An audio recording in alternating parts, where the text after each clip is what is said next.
All right, Colossians chapter 14. Colossians, 1 Corinthians 14. 1 Corinthians 14.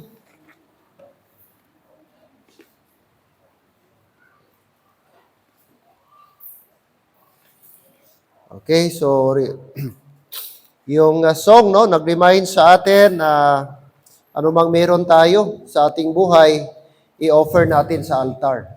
No? So, talent man yan, material things, whatever blessing, na deserve si Lord na i-offer natin sa Kanya. 1 Corinthians 14:40. 1 Corinthians chapter 14, verse number 40. Very short verse, pero full po siya ng reminders. No? Very, po siya, nagbigay po siya ng instruction. Let's read all together, please. 40, ready, go. Let all things be done decently and in order. One more time. Let all things be done decently and in order. So gagawin natin ang lahat na bagay, sabi ni Paul sa kanyang letter sa mga Corinthian believers, ano daw? Decently, no? So decently at maayos. So ibig sabihin, gusto ng Diyos maayos tayo sa lahat na bagay. Amen. Mapa-bahay man, mapa-eskwelahan man, sa mga praktikal na bagay sa ating buhay, dapat maayos tayo. Okay, let's pray. Father, we thank you for tonight. Salamat sa mga brethren na despite po, Lord, sa masamang panahon, hindi po ito naging dahilan or excuse namin na hindi kami magbigay ng time sa aming midweek prayer meeting. Because we know, importante ito, Panginoon, and this is the last and final Wednesday for the month of May. Lord, maya-maya, June na naman. So it's a privilege na kami muli magkatipon in your name sa pag-study ng iyong salita. I pray sa ibang mga members na sana ganun din ang kanilang desire. Huwag naming gawing dahilan ang trabaho, Panginoon, ang hanap buhay na hindi kami makapagbigay ng time for prayer meeting. I pray tonight, i-bless you kami, i-bless you, Lord, also ang iyong salita sa aming pagpapatuloy sa aming topic, Christian duty in the home and in the local church. Sana po, makalearn kami something for tonight in this subject. This I pray in Christ's name. Amen and amen. Thank you and please be seated. Marami pang mga late, no? Sikapin natin mga members na sana po, no? Maging early tayo. Christian responsibility. Christian duty. Pagpatuloy natin ito. Saan tayo dapat may mga duty? In the home and in the church. Alright? So take note, meron tayong duty as a Christian. Are you a Christian? Christian, I hope Christian tayong lahat tonight. Hindi lang by name, but by practice, no? Alright? So tayo po may duty. Okay? Actually, na putol ito dahil sa ating, sa ipagpatuloy natin ito. Okay? Tonight, man in the home. Man in the home. Sa kabila, men in the church. So pag sinabing men, hindi lang isa, plural po yan. Okay? Ang plural po ng man is men. Okay? So, singular ito. Tumutukoy sa isang tao. At ito po ay nag-refer sa mga lalaki. Okay? Man in the home. Okay? So, ito, home. Ito, local church. So, meron pong comparison. So, sino itong man in the home? Ano dapat ang lalaki? Okay? First, dapat ang lalaki, according sa Bible, is head. Head. Dapat siya ay, siya ang head. 1 Corinthians, saan makikita?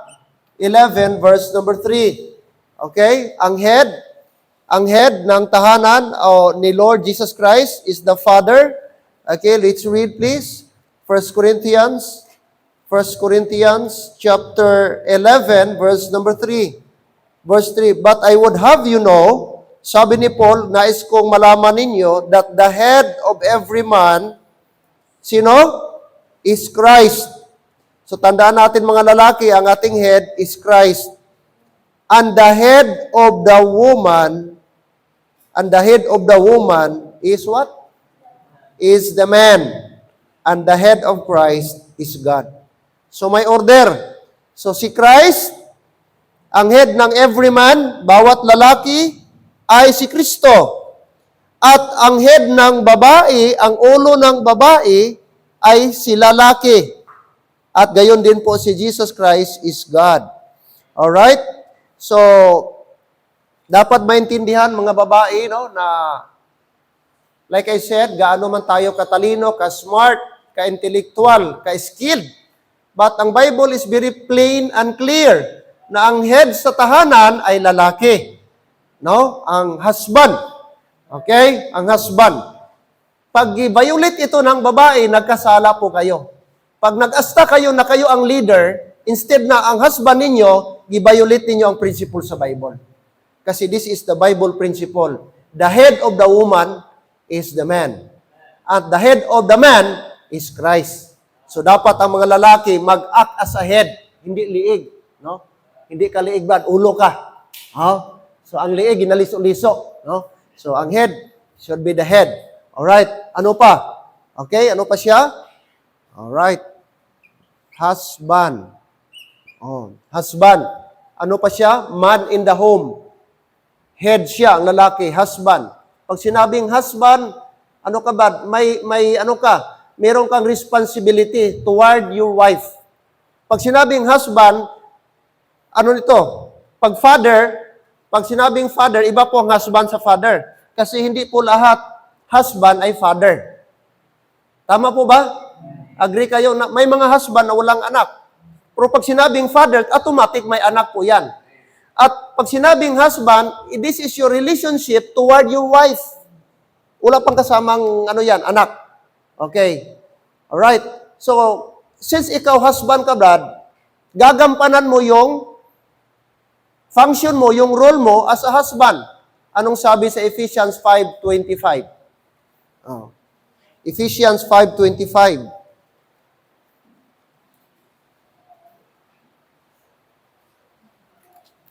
Okay. 25. Husbands, what? Ang husband, pakibasa, ready, go. Husbands, love your wives, even as Christ also loved the church and gave himself for it. So binigyan ni Paul ng parallel. Ang si Christ at ang husband. Anong ginawa ni Christ? Gilab niya ang church. At gano'n niya kamahal ang church? He gave himself. So, ganun din dapat ang husband. Hindi siya mag-hesitate na ibigay ang love niya para sa kanyang wife. Kung gaano kamahal ni Jesus Christ ang kanyang church, na even ang kanyang life, ibigay niya, ganun dapat ang husband. Oh. At hindi mo lang mahalin mga husband ang asawa niyo dahil nung bago pa kayong kasal. O yung girlfriend, boyfriend pa. Kung ano yung feeling mo nung una, na first time mo siyang nakita, na starstruck ka sa kanya, dapat ganun din. Every time makita mo yung wife mo ngayon, dapat nandun pa rin yung kiliti o kilig. Amen, mga husband? Daw, jutay lang ka, amen. Daw naghupas na mo roba. Andyan pa ba? Napabay glittering pag makita si Mrs.?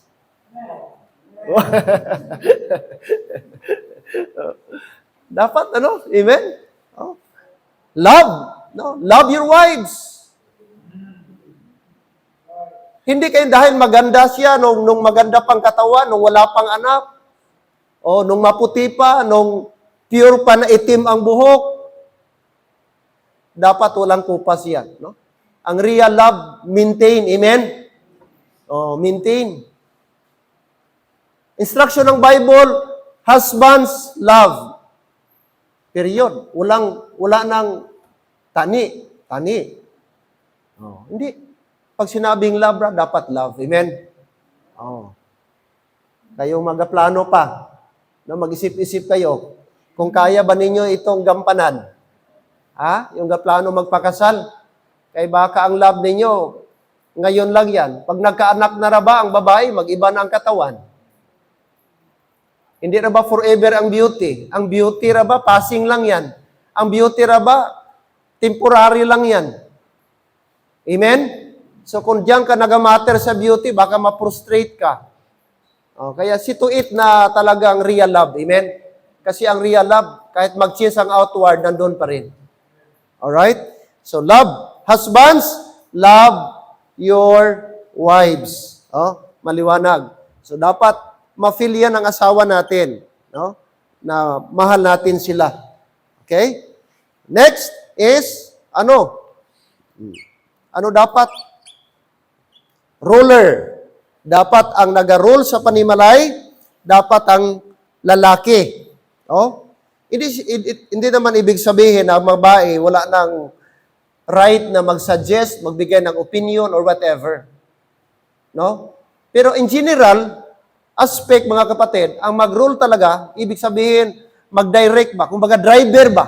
Dapat lalaki. No? Siya ang magtimon. No? Siya ang magtimon. Dapat yun ang function ng lalaki, hindi si Mrs. Okay? Pwede mag-suggest si Mrs. mga anak, but the final authority, katulad sa atin, which is Bible, ganun din sa tahanan natin. Dapat husband. Hindi yung sunod-sunuran. Amen? Mga husband, ang babae gadikta, si Mrs. gadikta lahat, ikaw, huo ka lang, ma'am, daddy, hindi. No? Dapat, ang lalaki, magplano din. Diskarte din ba? Para kita ni Mrs. Amuning leader. Amuning ba na ang ginapangita ko? Hindi ba nang palatoy-latoy. Amen? May diskarte, may plano. Hello, amen, mga lalaki, Brad? Diyan pa kayo? Ruler. May ruler ba lang, tignan mo, batang-bata pa mga kapatid, si Alexander the Great. In fact, namatay siya at the age of 33. Pero nakita ang kanyang potential at the age of 17. Nakita na may potential siya, may leadership skill si Alexander the Great. Mga kapatid, no wonder siya ang great conqueror. Walang makatumbas sa kanyang gikonquer ng mga continent, even ang Asia. Umabot siya ng India, mga kapatid. Namatay lang siya sa malaria. Pero kung hindi siya namatay sa dengue o malaria, baka umabot pa ng Pilipinas. Ganun katindi ang kanyang leadership. Mas more tayo na Christian, may wisdom tayo binigay ni Lord, may word of God tayo na guide natin. No, mas effective ang ating leadership. Amen? So dapat ang lalaki, hindi lang head, hindi lang husband, but also ruler. No? Mag-rule ta. In a proper way, hindi yung dictatorship na. Iba yung dictatorship na wala ka ng pakinggan, no, tyrant ka. Hindi, ganun po, no? In a biblical way. Okay, next. Actually, short recap na lang ito. Next is, provider. Provider. Alright, 1 Timothy chapter 5, verse 8. 1 Timothy chapter 5, verse number 8. Chapter 5, verse number 8. But if any provide not for his own, that is his family, and especially for those of his own house, yung family niya, he hath denied the faith. Gi-forsake niya, or hindi niya gi-practice. He hath denied the faith. And the Bible says, and is worse than an infidel. Notice the word worse. Mas masakla pa, mas masahol pa. The word infidel is unbeliever. No? So, okay? Kung ang unbeliever, pangit yung pagka-describe sa Bible, sabi pa ng Bible, kung ang infidel hindi nag-provide sa kanyang own family, at the same time, ganun din po ang unsaved, mas worse pa siya. Sabi ni Paul.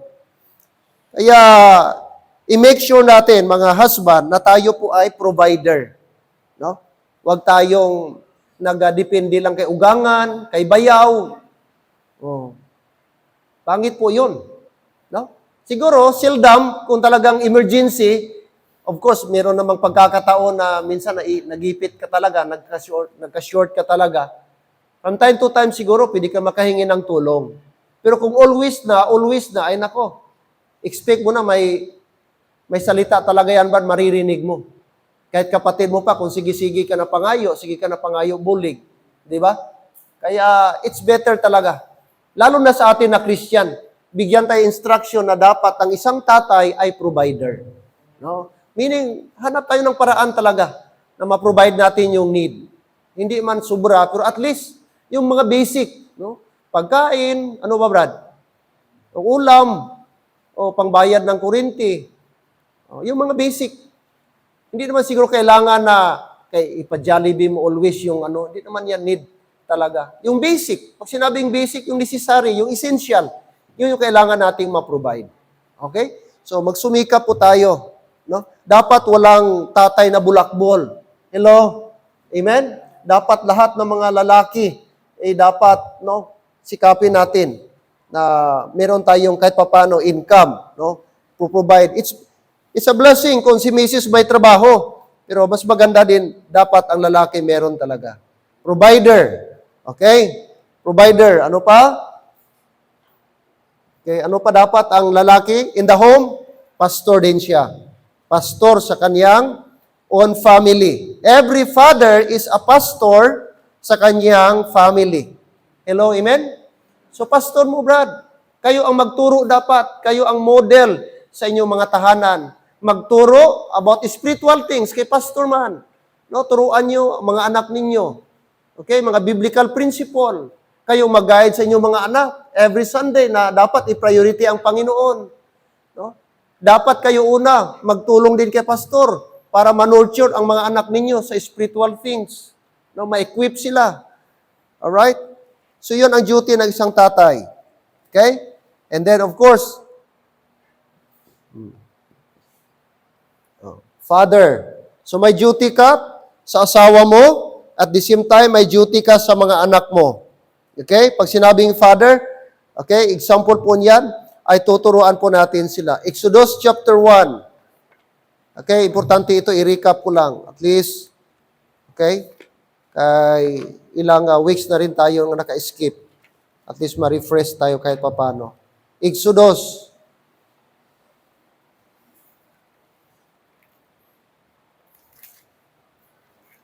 Chapter number, okay.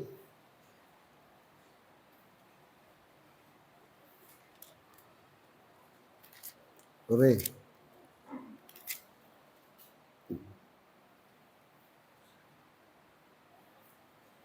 Deuteronomy, not Exodus. Deuteronomy.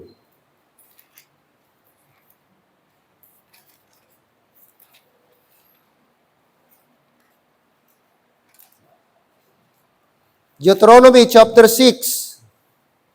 Deuteronomy chapter 6, verse 5 and 6. And thou shalt love the Lord thy God with all thine heart and with all thy soul and with all thy might. Verse number 6. And thou shalt teach them diligently unto thy children, and shalt talk of them when thou sittest in thine house, and when thou walkest by the way, and when thou liest down, and when thou risest up. Verse number 8, and thou shalt bind them for a sign upon thine hand, and they shall be as frontlets between thine eyes. Okay, so ito yung instruction ng Diyos sa bansang Israel. Particularly sa mga tatay na meron po silang responsibility na dapat primarily turuan nila ang kanilang mga anak. Anong klase yung pagturo? Sabi ng Bible, diligently. Pag sinabing diligently, constantly, regularly, persistently. That means always. Hindi seldom, but always. From time to time, teach your children. Ito sabi ng Panginoon Diyos, teach them diligently. In what way? Habang, okay, thou shalt talk of them habang nakaupo in thine house, habang lumalakad, walkest by the way, habang nakahiga, liest down, at ano pa? And when thou risest up. Meaning, sa anumang time, no? Sa anumang paraan, sa anumang sitwasyon, dapat nandun ang tatay, no? Tatay, ano siya? Ano siya dapat ang tatay? Father, no? Teacher. Ga-teach, no? Gaturo. Okay? So mga tatay, Responsibilidad talaga ninyo turuan ang inyong mga anak. No? Huwag niyong iasa ang ibang tao magturo. At masakit pag narinig niyo sa ibang tao na ang inyong anak tinuturuan. No? Mas maganda tayo mismo ang magsabi sa kanila. May kasabihan tayo kung ano ang puno, yun ang bunga. So kung ang bunga pangit, sasabihin ng tao, automatic po yan. Pangit din ang puno. Di ba? So, kailangan natin ng quality, no good. No? So, i-train natin dapat. Paano natin sila i-train habang bata pa. Turuan. Okay? At of course, sabi dito, part doon is chastiser. That means discipline. Slash discipline. Discipline. So tayo mga tatay, in the home. So dapat nandun na. Nag-start na sa home. Nag-start sa home ang discipline. Proper discipline sa ating mga anak. Sawayin natin. Kung kailangang paluin, paluin. That is biblical. Amen? Pero not all the time. Bigyan din ng time na kausapin sila. Pero pag hindi talaga madala, sabi ng Bible, anong sabi ng Book of Proverbs? Anong sabi? Ng foolishness is bound in the heart of a child, but the rod of correction shall drive it far from him. So, ang foolishness, andun na sa bata. Inborn siya. Inherent. Kumbaga, built-in talaga sa bata ang foolishness. Sinabi ni King Solomon. Kasi sa dami ng anak ni Solomon, sinabi niya, foolishness is bound in the heart of a child. Nandun na, bata pa. Di mo turuang mag-away, makipag-away. Di mo turuan na maging madamot. Nature ng bata, human nature, nandun na. Kaya po, double time tayo na magturo sa kanila. Kasi meron ng built-in na foolishness ang bata. Lalo na ngayon, na panahon natin. Kaya dapat andun yung discipline. Okay? So, dito naman tayo. So, ito yung man in the home. Singular, tatay po yan, lalaki. Ito naman, men. So, ibig sabihin, ang kaibahan sa home, okay, ang kaibahan sa home, ano yan, dito yan siya. And in the church. So, home and local church. Marami. Sa tahanan, isa lang ang leader. Isa lang ang lalaki, which is tumatayo ang tatay. Sa church, plural, men. So, sino yung mga men sa church? Number 1 is pastor. Amen? Number 1 yan. 1 Timothy, chapter number 3. 1 Timothy, chapter 3. 1 Timothy, chapter number 3.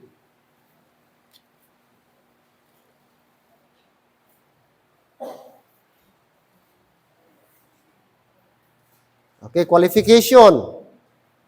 Nagatukoy ito sa qualification ng isang bishop or overseer or pastor. This is a true saying, if a man desire the office of a bishop, he desireth a good work. Take note, office of a bishop. So sa church, merong office of a bishop or office of the pastor. So ano dapat ang office? Ano dapat? May qualification po bago i-occupy. Verse 2, a bishop then must be blameless. Blameless. The word blameless, hindi ibig sabihin walang kasalanan. Pero hindi.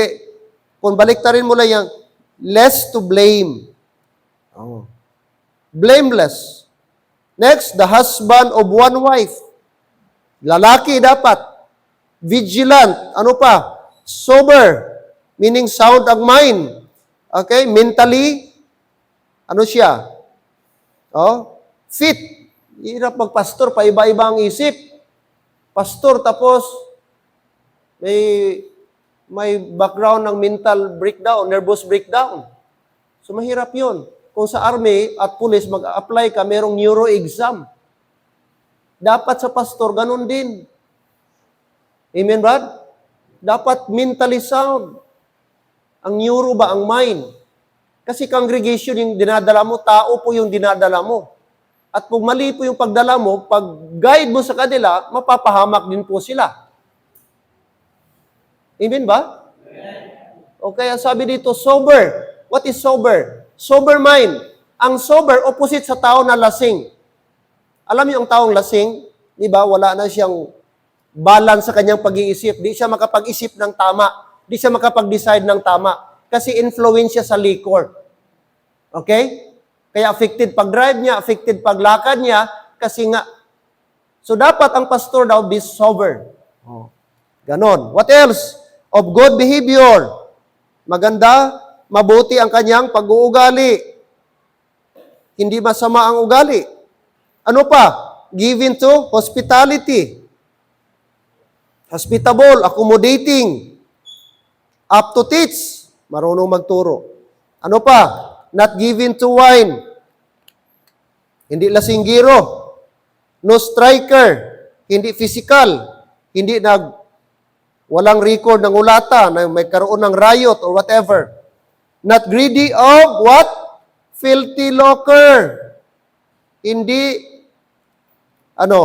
covetous ba? Hindi mukhang pera. Hindi pera lamang. Oh. Not greedy of filthy lucre, but patient. Not a brawler. Brawler, palaaway. Nor covetous. But sadly, itong qualification na ito, marami kung i-stricto talaga ito ngayon, isa-isahin mga pastor, I tell you mga kapatid, maraming pastor na disqualified. Amen? Maraming pastor disqualified kung i-implement lang talaga ito. Kung isa-isahin ng mga membro, scrutinize nila ang pastor nila kung pasado ba sa qualification based sa Bible. I tell you, maraming pastor hindi qualified. Oo, brad. Ito palang filthy lucre.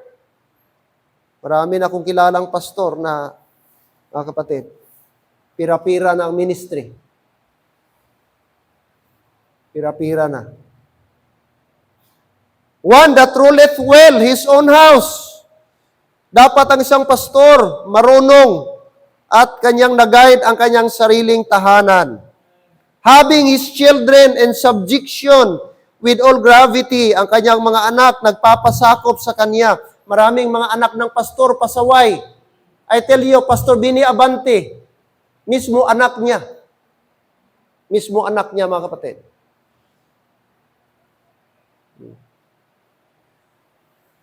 Puno ng bisyo. Puno ng bisyo. Kahit sino-sinong babae, dinadala sa lodge. Gasigarilyo, gainom. Tatay, pastor. Tatay, pastor ba? Congressman. Pro anak. Bisyoso. So kung i-implement ito, hindi na qualified ang tatay magpastor. Oh, kasi qualification sa pastor na dumalahan ang sariling panimalay. Ang anak nagasunod sa ila tatay.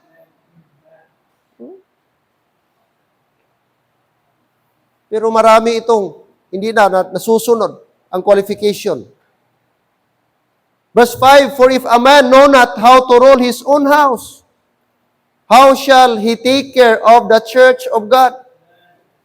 Kung di daw niya na mga kapatid, na guide ang kanyang sariling tahanan, paano pa niya i-guide ang kanyang ang iglesia ng Diyos? Take care of the church of God, not a novice, lest being lifted up with pride, he fall into the condemnation of the devil. Not a neophyte. Not a neophyte. So yan ang pastor. Next the men sa church. Not only the pastor, but also the deacon. But by the way, mga kapatid, ang deacon came from the Greek word diakonos. Diakonos means servant. Okay, tandaan niyo po. Ang diakono o diakonos, ang meaning po niyan, servant. Pero minsan, pag nakapili na ng deacon sa church, ang tendency, akala ng mga deacon, sila na ang mas superpower pa sa pastor. Meron na silang title, meron na silang authority na i-usurp ang pastor. Di nila nalaman na ang title po ng diakono is servant.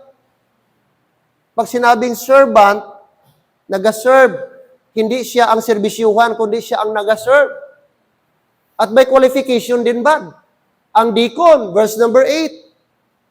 Verse number 8, likewise must be the deacons. This is another office. Be grave. Not double tongue. Pag sinabing double tongue, nagapicture ito sa talebearer, backbiter. Okay? So, hindi dapat ganun ang isang deacon. Ano pa? Not given too much wine. Almost the same lang sa qualification ng pastor. Hindi lasinggiro. Ano pa? Not greedy also. Not greedy of what? Filthy lucre. Hindi siya dapat na-accuse sa mga financial matter. Bakit po? Holding the mystery of faith in pure conscience. Take note. Mayroong pure conscience. Verse 10, and let this also first be proved. Dapat ma-prove muna. Bago magkaroon ng deacon, i-prove muna kung fit ba siya sa office. Then, sabi ng Bible, then let them use the office of a deacon, being found, what? Blameless. So, pag hindi na-prove na fit siya sa office, ay hindi pwede. Hindi siya ma-qualify. In fact, verse 11, pati ang mga asawa ng deacon, may requirements din, may qualification. Verse 11, even so, must their wives, referring sa mga deacons, mga asawa ng mga deacons, be what? Grave. Next, not slanderers. Hindi guys slander. Hindi nagagawa ng story. Hindi nagamalain. Hindi nagapanglait. Nagakutya. O whatever. The same. Not slanderers. Sober. Instead, sober. And then what? Faithful in all things. Take note, faithful in all things. Matapat. And then sabi ng verse number 12, let the deacons be the husband of one wife, ruling their children and their own houses well. Amen? So, similar lang talaga sa pastor ang requirements ng deacon. Verse 13, for they that have used the office of a deacon will purchase to themselves a good degree and a great boldness in the faith which is in Christ Jesus. Alright? So kahit pa pala, qualified ang deacon, fit ang deacon, kung ang asawa nila hindi fit sa office ng deacon, di pa rin qualified. Kasi dapat mag-fit ang deacon o husband at saka ang wife. Kasi kahit po ang deacon, mga kapatid, hindi siya double tongue, pero ang asawa naman ang double tongue, hindi pwede. Faithful ang deacon, tapos ang asawa, hindi, di pwede mag-deacon. Kasi Brad, may requirements din pati ang asawa. Amen? So, maliwanag po. Ano ang deacon, pastor? Actually, ang Bible nagturo na nagkaroon sila ng deacon nung nagkaroon na ng multitude ang church sa Jerusalem. Super dami na. Ibig sabihin, 1,000 na ang attendance nila. Kasi ang purpose ng men, ng deacon, is to assist the work. Kasi sabi nila Paul na, no, sila Peter, na dapat hindi namin maneglect ang aming duty, which is the word of God and prayer. So dapat may mag-minister kasi may nag-murmur na ng mga widows na na-neglect sila, kaya nag-choose sila ng mga able men. O sila Nicanor, Prochorus, o Parmenas, na may mga requirements din sa Bible. May mga qualification din. Men of good report. Okay? So, the deacon. So, ang deacon, okay, maybe someday, kung i-allow ng Panginoong Diyos, mag-elect tayo. Yan siguro kung maabot na tayo ng 1,000. So kung mag-1,000 na tayo, that's the time, meron tayong deacon na. Yun talaga yung pag sinabing deacon, pag wala si pastor, sila yung mag-preach. Pag wala si pastor, sila yung mag-assist. No? Mga evil men. Talaga. Okay, next. Ano pa? Sino pa nga men? Next is, preachers. Preachers. Ikatatlo na men in the local church. Una, pastor, may deacon, may mga preachers. Okay? So, iba din ang pastor. Although ang pastor, pwede siya pastor, preacher, automatic sa preacher, pero meron talagang mga tao o members na preacher lang. No? Talagang ang kanilang gift is preaching. Ang kanilang binigay ni Lord sa kanila na gift is preaching. So sabi ni Paul, dito po sa book of 2 Timothy 4:2, although primarily, gisabihan niya ito si Timothy. Timothy, chapter 4, verse number 2. 2 Timothy chapter 4, verse 2. Preach the word. Amen?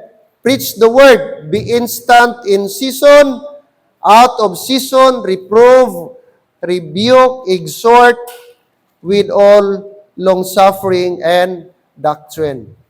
So, dito po ay gi-exhort ni Paul si Timothy to preach, meaning always mapa-season. That means, okay, even hindi sa labas o sa labas ng simbahan, sa loob man ng simbahan, sa anumang panahon, sa anumang occasion, dapat ma-preach ang Word of God. Ibig sabihin, wala siyang boundary.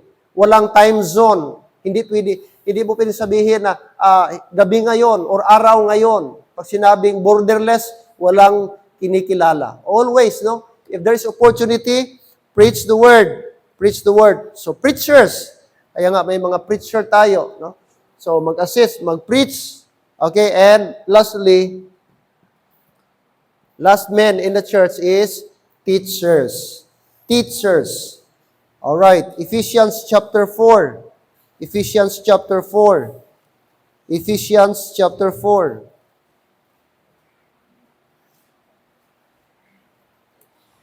Second from the last Plato. Verse number 11.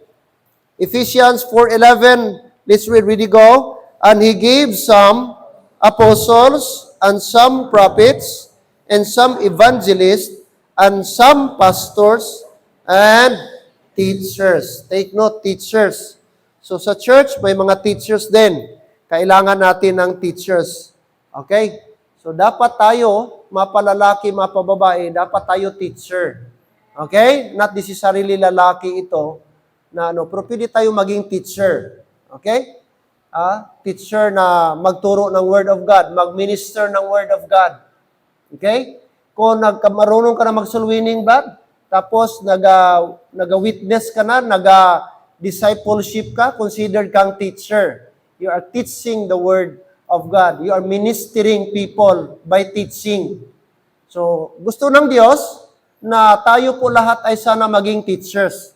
Hindi lang students, forever na students, but teachers. Amen? Gusto ng Diyos sa lahat ng mga member, mag-excel tayo, mag-elevate tayo, maging teacher tayo. No? Maging teacher tayo. So, isa ito sa mga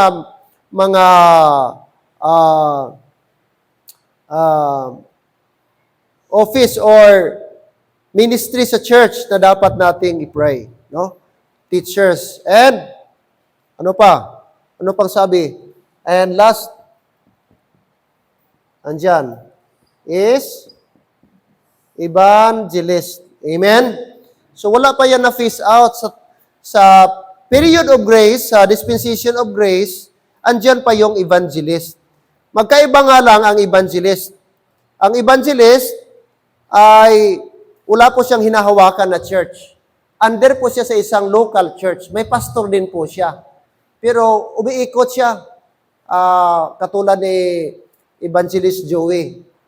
Tumatanggap ng invitation, nag-represent sa kanyang church. Hindi pwede ang evangelist na wala siyang church. Hindi pwede ganon. Meron talaga siyang local church na gina-represent niya. So nagaturo siya ng Word of God, conduct ng mga lectures, at ang evangelism, ang pag-preach ng gospel, part lang yan sa kanyang trabaho as evangelist. Okay? So nandito po sa Bible, no? May evangelist. Actually, si Apostle Paul considered siyang evangelist. No? Missionary evangelist. Kasi ano pa siya? Church planter. Mag-plant siya, mag-start siya dito ng work, at tapos afterwards, turn over niya sa isang local sa isang area, tapos start naman siya for another, and then start naman siya another. Okay, so yun po ang trabaho ni Paul. Hindi talaga siya steady sa isang lugar. Kaya makita natin, hindi lang first missionary journey, nakaapat po si Paul. At marami po siyang mga churches na established po. Kaya meron tayong Timothy, merong Titus, na mga young preacher niya, na iniwan niya sa mga local churches. Alright? Okay? So, evangelist, no? Baka someday dito magkaroon tayo ng evangelist. Amen? Kailangan ng mga evangelist. Evangelist. So, sa church, marami po. Hindi pwede ang isang church na i-monopolize ng pastor. Na siya lahat. So, leader siya lahat. Wala siyang preacher. Wala siyang mga teachers. Siya lahat. May mga pastor din kasi na intimidate. May mga pastor din na insecure. Ayaw ipasa yung responsibility sa iba na membro. Kasi baka malamangan, baka mas bright pa tong gatindog kaysa iya. So ayaw niya. So na-insecure si pastor. Kaya gusto niya siya lahat. So hindi din, pangit din po yung ganon. So dapat, ang pastor dapat delegation. Si Moses, gi-rebuke siya ng kanyang father-in-law, si Jethro. Kasi siya lang po lahat, mula umaga hanggang gabi. Nag-judge siya doon sa mga tao. Sabi ng kanyang father-in-law, madali kang mamatay niyan, madali kang ma-wear out. At madaling mawala ang katawan mo, bibigay.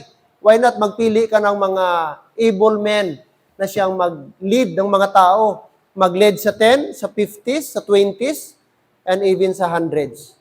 Okay? So, yan, dapat. So, may duty tayo. May Christian duty tayo in the home. Alright. So, lahat automatic po ito. Every man, every individual na lalaki, dapat Brad, nagampanan ito lahat. Okay? Hindi man tayo lahat dito maka-perform, pero dito sa ating tahanan, wala po itong exemption. Amen? Brad, mga tatay, head ka, husband, ruler, provider, pastor, father, and chastiser or disciplinarian. Okay?